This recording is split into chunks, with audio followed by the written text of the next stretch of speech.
the badge beneath her skin setting present-day rural Georgia. USA characters Sergeant Maya Thompson, a highly decorated black female FBI agent officer, Rick Dalton, a white local sheriff's deputy, known for his prejudiced Jasmine Maya's 8-year-old daughter. Sheriff Emily Ross, Rick's superior, progressive and respected.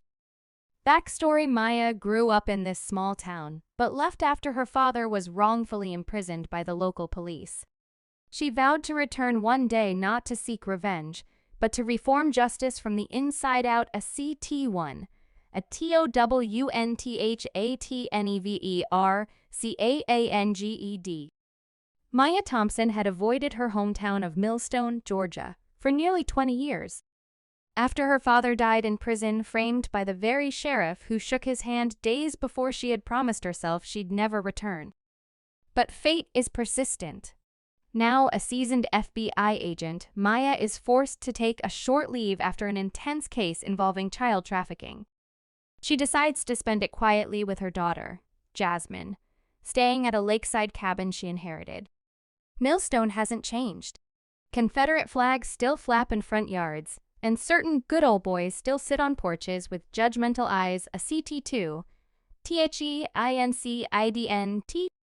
On a rainy Tuesday evening, Maya drives into town with Jasmine to get supplies. Her car's engine begins to smoke, breaking down just outside a liquor store near the edge of a rough neighborhood.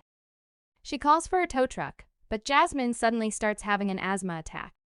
Maya realizes she left the inhaler back at the cabin. Desperate, she bangs on the glass of the liquor store, asking for help. No one opens. She calls 911, no answer. With Jasmine gasping for air, Maya sees a patrol cruiser idling nearby. She rushes to the car, waving frantically. Officer Rick Dalton rolls down his window only an inch, barely looking up from his phone. Help me. My daughter's having an asthma attack. I need to get her to a hospital. Please. He glances at her, expression stiffening. I don't do taxi service. Call an ambulance, I tried. No one's answering. She could die. He looks back at the girl in the back seat, clearly in distress. He scoffs. Should have stayed where you belong. Maya's heart pounds, not just with rage, but fear. Jasmine's breathing is sharp and shallow. With no time to argue, she steps back, opens her wallet, and flashes her FBI badge. Rick blinks. His face drains of color. You're FBI. Maya's voice is like steel. Special agent in charge. Now get out of the damn car. He stumbles out of the cruiser, fumbling with his keys. She grabs Jasmine, places her in the front seat, and speeds toward the hospital, leaving the stunned officer in the pouring rain. A CT3 aftershocks. The story might have ended there. But Maya doesn't believe in silence. She files a formal report not just against Officer Dalton, but also the 911 dispatcher who never answered. Sheriff Emily Ross, a woman of integrity trying to mend decades of institutional rot, is furious. The incident makes national news after a journalist catches wind. Maya's confrontation becomes symbolic of America's racial double standard, a trained federal agent treated like a criminal until her credentials proved otherwise, but the town isn't entirely ready to reckon with its reflection. Threats are left at Maya's cabin door. A cross is burned on the road near her driveway. Still, she stays. Sheriff Ross offers her a position, Community Reform Liaison, a new initiative designed to reshape the way Millstone's police engage with its citizens. Maya is hesitant. But Jasmine says something that changes her mind. You made him scared, Mama. Like they always make us. That means you're stronger. A CT4. FULL circle.